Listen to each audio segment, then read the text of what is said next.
Alright, here we go. Thunderball. This is the fourth James Bond movie in our series of James Bond reviews. Welcome back. I'm excited to talk about this one. It seems like back then they were releasing Bond movies every year. I mean, we're now to the 1965 year of James Bond, and if you remember my last review was 1964, 63, 62. They were just cranking these mothers out. James Bond, okay, let's do another one next year.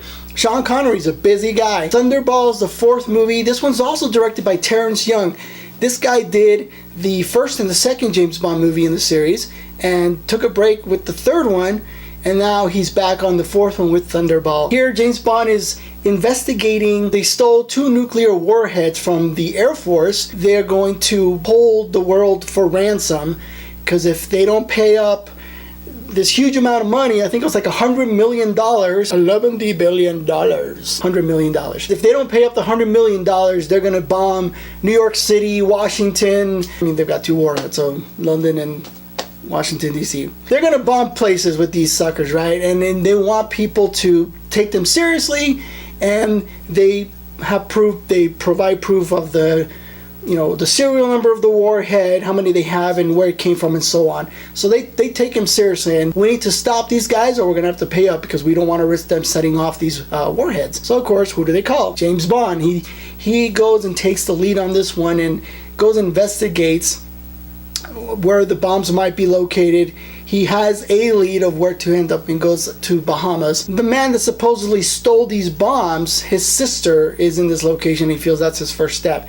Now the sister, as you probably guessed, she's going to become our Bond girl. Domino Derval. She is the Bond girl for this movie.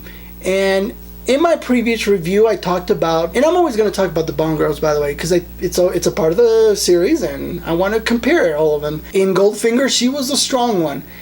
This one, I think we went back a little. She still has a good chemistry, I thought.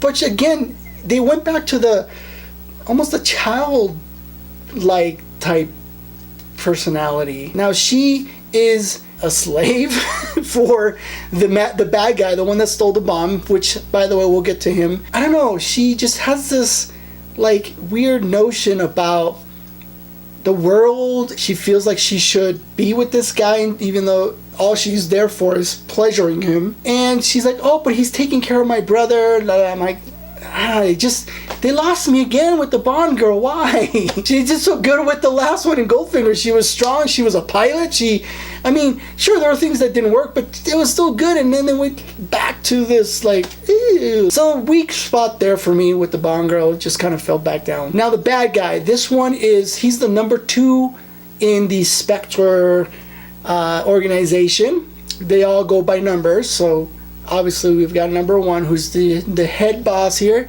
This guy's the number 2 in line, and he is our bad guy. He is the main villain. He planned the stealing of these nuclear warheads, and he has a very strong affinity for sharks. One of his methods of killing people is using sharks.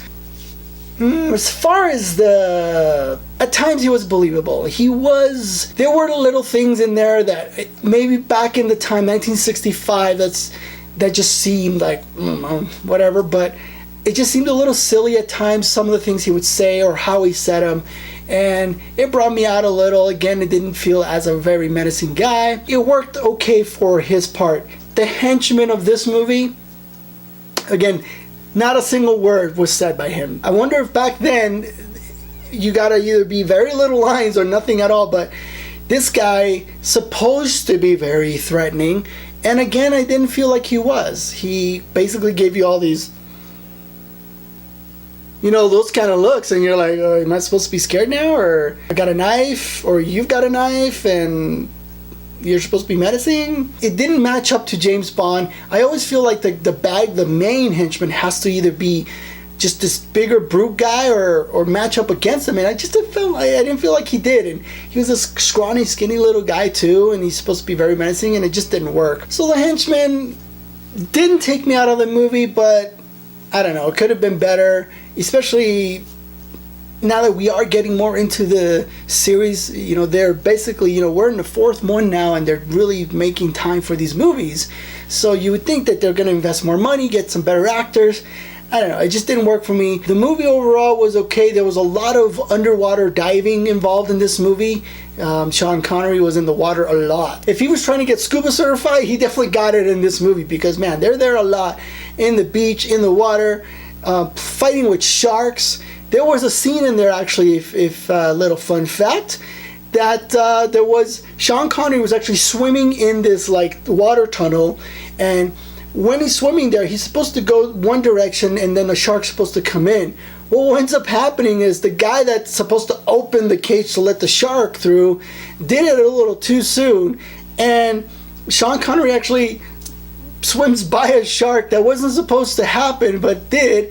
And yeah, exactly. Nowadays, movies, and they have strict rules about stuff. I know they did back then, but it just seemed like not a lot of things were really taken care of. I don't know if we talked about this in earlier reviews, but Sean Connery almost lost his life on, I believe it was the second movie, From Russia with Love. There was a helicopter scene. The guy was an inexperienced pilot and pretty much almost chopped him up. He almost died by helicopter blade. Go back to the sharks. Sean Connery almost got eaten by a shark. Sure, it was probably a lot not as dangerous as it seemed, but still dangerous enough. Let's take care of our James Bond actor, right guys? Alright, well that's pretty much my review on that. I did enjoy this one. It wasn't as good as the third one in the series for me, so we kind of went backwards a little, but it was still fun. You know what you think of Thunderball? Did you like it?